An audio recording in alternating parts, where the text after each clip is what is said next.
Okay, Beseda. So Boker Tov, everyone. So let's pick up. The truth is, the last thing we saw last week, we saw this sugya at the bottom of Daf Kafdal Lamed Bet, beginning of Daf Kaf Hey. It's a very, very short, it's a very, very complex sugya, a very important question, halacha lemaaseh. I'll just show you something. The Mishnah Berurah, sometimes when he writes his commentary to the Seif and the Shulchan Aruch, and sometimes he gives us a little bit extra. Sometimes it's a particularly complicated sugya. It gives us an introduction. Just have a look at the length of this. Let me show you. In a moment, I'll read it, but we need to see the Gemara again first. This is the Mishnah Berurah on our sugya. This is just the introduction that the Mishnah Berurah gives before he starts explaining the Shulchan Aruch about the sugya of Nochri Shevi Doron Nisra. So you can see it's quite complex. Again, let's just read inside. We were on the bottom of Kafdalid Amud Bet, right near the bottom, about 5 lines up. Amar of Papa Ilchata, Nochri Shevi Doron Nisra B'Yom Tov, Im Yesh Me'ato Amin B'Mechubar Asur, V'le'elev Nami Asurim B'Chdei She'asur. Says Rav Papa, this is the halacha. If a non-Jew brings a gift for a Jew on Yom Tov, remember we're talking about Seidah, we're talking about Safek Muchan. We saw in our Mishnah an example of a non-Jew bringing a gift to a Jew on Yom Tov, right? If you remember, it said this case with Rabban Gamliel. It said Nochri Echad Avid Dagim Rabban Gamliel. Right? He brought him these fish on Yom Tov, and again there was a whole discussion because Rabban Gamliel said they're mutarim, but I wouldn't be machmer, and the Gemara said, "What do you mean it's mutar? Based on Gemara, it should be asur." We said actually it is asur according to the Tanakama, but it's machloket. Okay, we saw that whole piece. So Yad Gemara says, Rav Papa says, if a nochri v'doron nisra b'yom tov. Again, so what's our question? He can give you a gift, but if our concern is that it was muktzeh, our concern is that it was not muchan, right? If it was attached to the ground, or if it was an animal that was trapped on Yom Tov itself, so that's going to be a problem. So how do we know? And we know that a safek is also going to be a problem. So the way we establish this as follows is Rav Papa, Im yesh me'ato amin b'mechubar asur. If that same type of food that he brought you is now the season and these things are connected to the ground, so then we assume that he plucked it, harvested it today on Yom Tov, and therefore it's going to be asur because it's muktzah. And in the night, it's also going to be asur until the time has passed of bichdei she'asur. Now, interesting question here. When the Gemara says la'erev, when is it talking about? So la'erev means the night, means after the day has passed, right? After Yom Tov. What if he brings to you on Yom Tov Rishon and you're in Chutz La'aretz? Would it be allowed that night, which is still Yom Tov, but it's Yom Tov Sheni? What if it's on Rosh Hashanah? Okay, so we'll talk about that in a moment. So it says la'erev nam yasur bichdei she'asur v'im ein me'ato amin b'mechubar. And if now there is no chashash that it was mechubar, so now the question is, did he bring it from within the tchum or from outside the tchum? Toch ha-tchum mutar, over the page, chutz la-tchum asur. Okay? V'hava b'shvil Yisrael zeh mutar Yisrael acher. If he brought it for one person specifically, it's going to be mutar for somebody else. Okay, so I promised that we would look at Rashi. There's a fascinating Rashi over here. You'll see why. It's somewhat uncharacteristic, somewhat unique, this comment of Rashi, just the way he writes. So let's have a look. The bottom of Kaf Daled Amud Bet. So right, so we saw in Yesh Matomin Mechubar Asurin, we saw that was going to be a problem. We said that even according to Rabbi Shimon, right, if it generally doesn't hold or generally is more mekel when it comes to muktzeh, for this type he would be choshesh. But have a look here at the next Rashi, the long one. It says that erev asurin b'chdei she'asur. And Rashi here addresses the question which I mentioned, which is which erev are we talking about? So says Rashi, kedei shelo ye'aneh mimlechet Yom Tov. Again, what's the reason why you cannot benefit or cannot use it immediately after Yom Tov, so that a person should not get benefit for melacha, which was done on Yom Tov. Again, a nochri can do whatever melacha he wants on Yom Tov, but if he's doing it for me, that's the issue of me getting benefit. Fine. Right?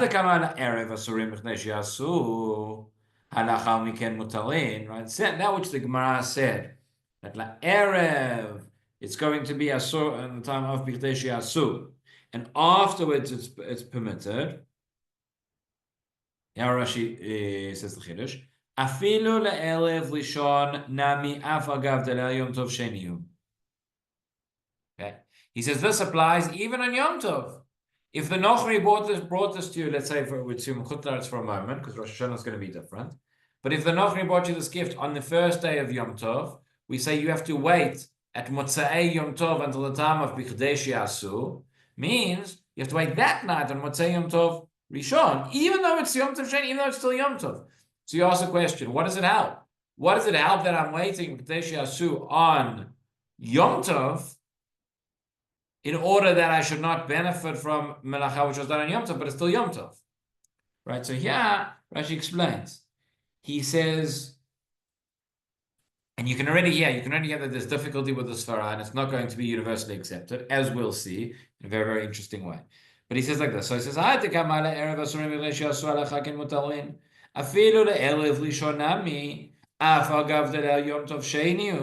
still Yom Tov Sheni, nonetheless, mamtin bichdei she'asu mutalin.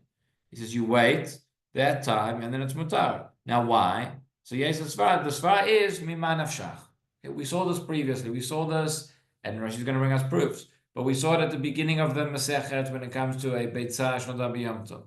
We saw it when it comes to the whole concept of an eruv. Remember, if a person forgot to make an eruv on erev Yom Tov, we're talking about erev tchumen, right? So there's a way to make the eruv on Yom Tov with a t'nai. If the first day is Yom Tov, if the second day is Yom Tov, all this is based on the fact that Miman Nafshach is based on what? Based on the fact that inherently only one of the days is actually Yom Tov. Yes, we treat them both. We don't treat it as a nowadays. Well, we don't keep Yom Tov Sheni as a safek either, right? How your friend who told us that the Sanhedrin is going to come back and abolish Yom Tov Sheni, right? Everybody asks. This is the question every Rav in Chutz La'aretz and in Eretz Yisrael gets asked this question every single year. Rabbi, why do we have to keep Yom Tov Sheni? We know the calendar. We know there's no safek, right? And it's true. We don't have a safek anymore. And already in the times of the Gemara, we didn't have a safek, right? In the times of the Amoraim, you remember the Gemara that we saw in Daf Daled, at the bottom there, the Gemara says, they said, Shachu mitam izarubim min agavotechem biyadechem. Already in the days of the Amoraim, we're keeping Yom Tov Sheni. Why? Because of izarubim min agavotechem biyadechem. But when it was first established, it was because of a safek. Therefore, even though now we keep it as a takanak for we keep it like they kept it, which is as a safek, and therefore, what comes out is this. So it says Rashi, Mima nafshach. Im halayla chol haremtin b'chdei she'asu. Okay, Rashi is not saying you can benefit from it now immediately when it's Yom Tov Sheni. Still on Yom Tov, you have to wait b'chdei she'asu, which is very strange. But he says like this: if we say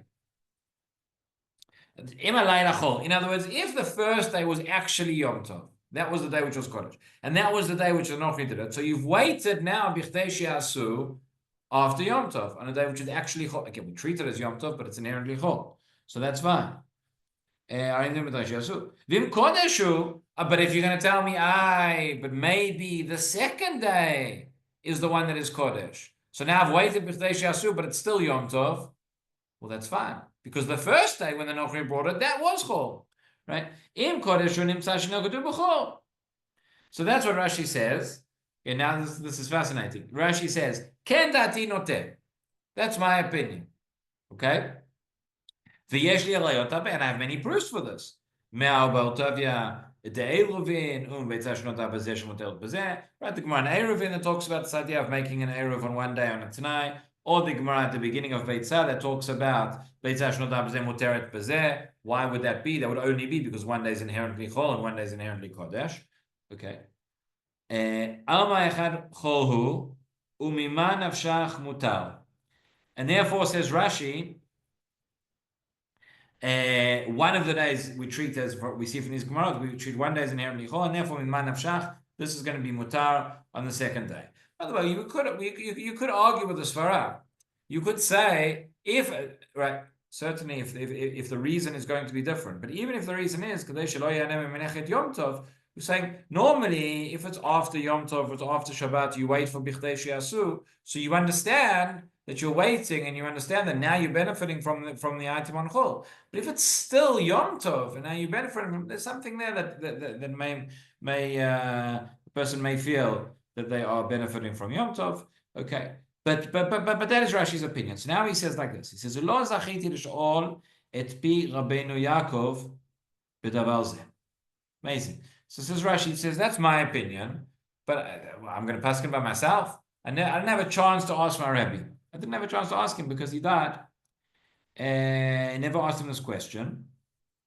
לא זכיתי לשאול על פי רבי יעקב בדבר זה, כי היו נוהגים בו היתר במקומנו, והיה לי דבר פשוט. Says the minhag where Rashi was that this was right to have a heter for this, the second night of after Bichdei She'asu. So it's davar pashut, so I never thought to ask. And then he says, לאחר פטירתו של רבי, שמעתי את רבנו יצחק הלוי שהוא אוסר עד למוצאי יום טוב שני. So after he died, after Rabbeinu Yaakov died, Rashi said this, which was a davar pashut. So I never asked him because it was davar pashut. But then I heard that Rabbeinu Yitzchak Halevi said, no, this is asur. You have to wait until Motzei Yom Tov Sheni. And that was their minhag, that they were machmir. וגם הלכות גדולות אוסרים. Okay, it says asur as well. וכן דנתי לפניו, ולא הועיל לי הדבר. So Rashi says, we had this discussion, we had this debate in halacha. V'lo ha'il li hadavar, he didn't accept my proofs. Imagine that. Imagine rejecting, having the argument with Rashi there and rejecting him. Okay. V'chol ta'amo eino ela midanakat bichdei she'asu balayla. He says, what was the argument? He says, I brought you proofs from the ground. What's your proof? That you have to wait until Motzei Yom Tov Sheni. So his proof was, Rashi said, I'm not convinced by it. He says the proof was that the Gemara says, Bichdei she'asu. Okay, now I guess this is la'erev. But it just says the night. So which night? Which night is it talking about? So he said, we're talking about the night. It means after Yom Tov.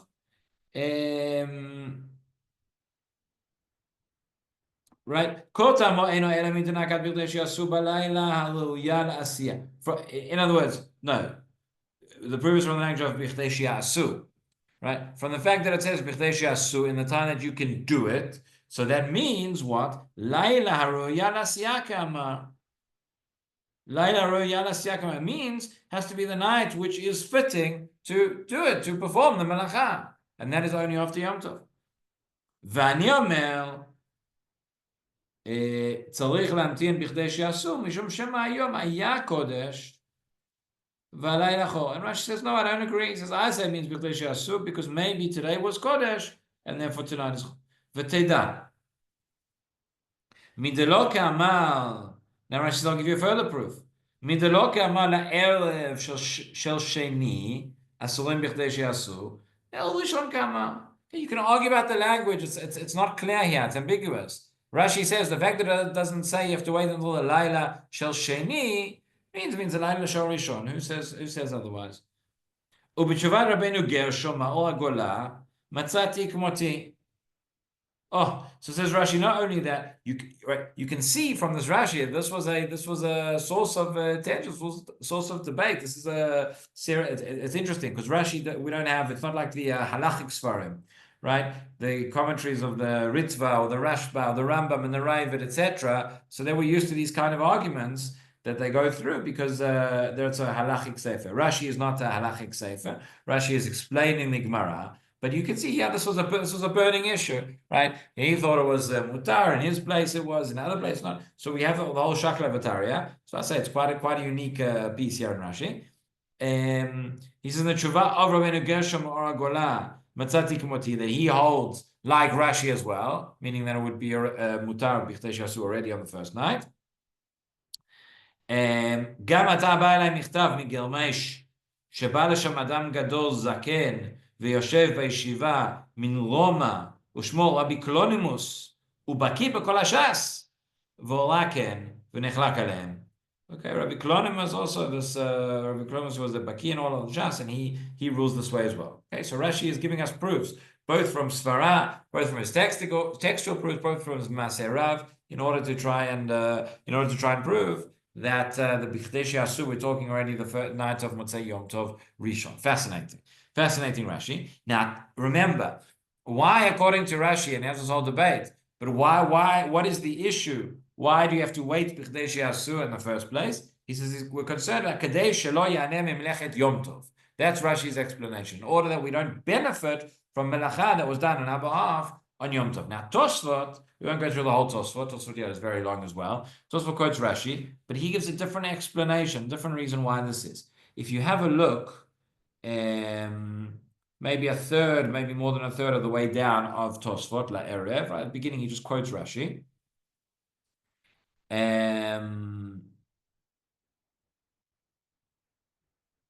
Maybe about halfway down the page of along the lines of halfway down the text of the Gemara, the Tosfot says here, Ela vadai ein ze hatam. Right? Ask quite Rashi says, vadai ein ze hatam. He says, I disagree. That's not the reason why you can't benefit. Ela hatam, shema yomar lenochri lech velaket. He says, it's not the fact that you're benefiting, right? It's not, the way Rashi puts it, it's like Maaseh Yom Tov. But Maaseh Yom Tov is done in a permitted way, meaning the Nochri can do whatever he wants. I don't tell him to do it. So he says that's not the reason. The reason is you might come to, it's similar, but it's a different twist. He says you might come to tell the Nochri to go and pluck these vegetables for you on Yom Tov. Shema Yom, meaning I'm not concerned about the fact that you'll benefit from what's already done, but I'm concerned that you'll go and ask him to do it again, and then you'll transgress Amira Nochri. Shema Yom Nochri lech v'laket. Umizetam, but the nafkamina that comes out is asurim ad motzei Yom Tov achalon b'chdei she'asu. Because if it's still on Yom Tov, I don't care whether it's right, inherently chol, kodesh, whatever. The fact is that if it's still on Yom Tov and I'm benefiting from it, so then I might go. I could go and tell him to do this for me on Yom Tov. I have to wait until Yom Tov is out and then b'chdei she'asu. Okay. So let's have a look. Let's just see the Shulchan Aruch over here and the Mishnah Berurah, which I shared with you before. Just gives a bit of a summary where we end up with this halachically speaking. We'll see the Shulchan Aruch first. No, I don't want to annotate. Here we go. Okay. So this is the Shulchan Aruch in Hilchot Yom Tov, Siman Tav Kuf Tet Vav, Din Dvarim Abim B'Yom Tov Chutz LaTchum. We won't read the whole thing again. Lots of details here, and it gets very complicated. But he says like this: Eino Yodi Shevito on Israel b'Yom Tov. Says Shulchan Aruch, a non-Jew brings a gift to a Jew on Yom Tov. Im yesh mimino b'mechubar or shemechosad tzeidah. Okay, the Gemara did not use those words explicitly. The Shulchan Aruch adds it, but it's clear that's our whole sugya. That's where it comes from. If we suspect that from that type, that species, that thing is mechubar or mechosad tzeidah, it's likely that it was trapped as an animal. It was trapped on Yom Tov. So then asur af lemi shelo va b'shvilo l'chlo bo v'yom. That's going to be asur for everybody to eat it on that day during Yom Tov. Afil tzaltalan asur. Ula erev mutarim b'chdei she'asu. And in the night it's going to be mutar b'chdei after the time of b'chdei she'asu. Which erev? Haven't told me yet. B'shnei yamim tovim shel galiyot. Here we go. If we're dealing with the 2 days of Yom Tov galiyot, imuva b'yom rishon. Mutar miyad b'leil Yom Tov sheni b'chdei she'asu. It's an interesting language here. Miyad b'chdei she'asu. It's not actually miyad, but the point is miyad that it's already on the second night, meaning the first night after it was brought, which is still the night of Yom Tov Sheni. It's allowed after b'chdei she'asu. That's exactly like Rashi. And the Ramah adds in here v'yesh machmir osod motzei Yom Tov Sheni. Right? That's what we saw. That there are those that are machmir until the second night. And he says, no, again, lachmir, may not tzorach yom tov tzorach ochim u'b'chayin gabin. He says, if you can, better to be machmir. Okay. V'chein imova b'yom tov sheni. Tzarich lamtin matay yom tov b'chdei she'asu. You might think we're going to be lenient on yom tov rishon, yom tov sheni. So what if he brought it to you on yom tov sheni? Well, if he brought it to you on yom tov sheni, I don't have a miman afshach. He brought it to me on yom tov sheni. I say, maybe yom tov sheni was kodesh. Therefore, I have to wait until Motzei Yom Tov. Aval, I'm sure you're all raising your hand and thinking this already because we've learned it and we've said it a number of times. Aval b'shneimim shel Rosh Hashanah, if we're dealing with the 2 days of Rosh Hashanah, or b'Yom Tov samuch l'Shabbat, or you have Yom Tov and Shabbat either before or after, like we have this year on Pesach, right? Im uva b'rishon tzarich lamtin al Motzei Yom Tov v'Shabbat b'chdei she'asu. Then I don't have a miman afshach, right? Rosh Hashanah, because we treat the 2 days as Yom HaRichta, as one long day. Yom Tov and Shabbat, right? Both are Kodesh clearly, so then we'd have to wait. Okay, so that's Begadol, that's the Shulchan Aruch. So let's see, the Mishnah Berurah with this long introduction. Again, it won't be too complicated because we've already seen the Gemara. But he says like this. He says, before I can explain to you this siman and all these chilukim and all these details of the Shulchan Aruch, you have to understand the Gemara. So he quotes that Gemara, right? Amar of Papa, Elchat Anochri Shavi Doron Yisrael B'Yom Tov. Im yesh me'oto amin b'mechubar asur, or le'erev nami asurim b'chdei she'asur. Upiresh Rashi explains, Hay asurin aino mishom muktzeh midelo liktan me'etmol aktzinu midate. Okay, so Rashi, that was the previous Rashi we saw. He says the problem with all of this is because it's muktzeh. You never set it aside. Okay, this thing was connected to the ground on Yom Tov, and therefore it was never zuman, it was never muchan. Afilu Rabbi Shimon. Even Rabbi Shimon would agree with us, as we saw last. Now, when it says that you can't use it until the night, until B'chdei She'asu, so, as in that first part, that was why we can't benefit from it on Yom Tov itself. Now, after Yom Tov, so Rashi explains, Kedei Shelo Yehaneh Mimelechet Yom Tov, in order that you don't benefit from Melacha, which was done on Yom Tov. Umad Dekama B'chdei She'asu, Asurim, Umashma Delachar Ken Mutarim, Hainu Afilu Le'el Vishon Nami, Afagad V'le'el Yom Tov Sheni, Mamtinah B'chdei She'asu, Mutar. Okay, in other words, Rashi is telling us that it's already the first night it's allowed, right? Mima nafshach. Im alayla chol oraim tin b'chdei she'asu. V'im kodesh hu nimtza shno katuv b'chol. Ulezo hashita eskimu rov harishonim. So he says, most of the Rishonim, as we saw in the Shulchan Aruch, most of the Rishonim agree with Rashi that already it's on the first night b'chdei she'asu. V'yesh min harishonim shebershu midekama kadei she'asu mashma debe'inan zman ha'ui l'asiyah. There are those, but we saw this in Rashi itself, there are those who say that since it says Kadesh Yasu, it means in a time when it's Ra'ui La'asiyah. Hang Erev Yom Tov Sheni, meaning you have to wait the next night, you have to wait till Motzei Yom Tov Sheni. Das was Zman Chol, Ra'ui La'asiyah. V'ta'amam, Defichach Im Yom Chamin Asur Kol Yom HaSheni, V'machar B'desh Yasu. Okay. So that was the first, that's what we already saw, that was the first nafkamina between Rashi and Tosfot. Now he says like this, Yesh od nafkamina ben elu hashitot. There's another difference between these two opinions. Rashi v'siyato shelo depirshu datam shechmilu b'chdei she'aseh kedei shelo yanem menachet Yom Tov. Right? According to Rashi, we said the reason was that you won't benefit from Melechet Yom Tov. Then it would make sense to prohibit for the person it was brought for and for anybody else, because anybody is benefiting from Melechet Yom Tov from the fact that it was brought today.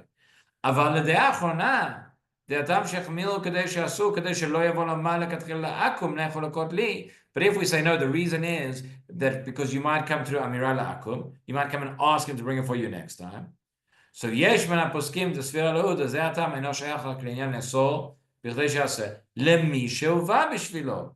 There are those who understand that reason would only apply to the person it was brought for, because the person was brought, he's the one who's going to ask. But somebody else just did it. I'm not asking anybody to bring it for me. That would be okay. אבל לא לאחרים, זה ודאי לא יאמר לעכם לך ולקרות לי כדי ליהנות לאחרים. תן אדם חוטא ולא לא. Meaning, no one's going to go and ask it on you. Go and pluck this fruit and bring it to somebody else. וממילא לשיטה זו יש כולה לעניין אחרים, דינו אסור לאחרים, רק יום הראשון בלבד, משום מוקצה. ולאחר מכן מותר מיד. So basically, I think this will stop, but basically he says, according to the second opinion, according to the opinion of Tosfot, the kula that comes out of this is very, very great. The kula that comes out of this is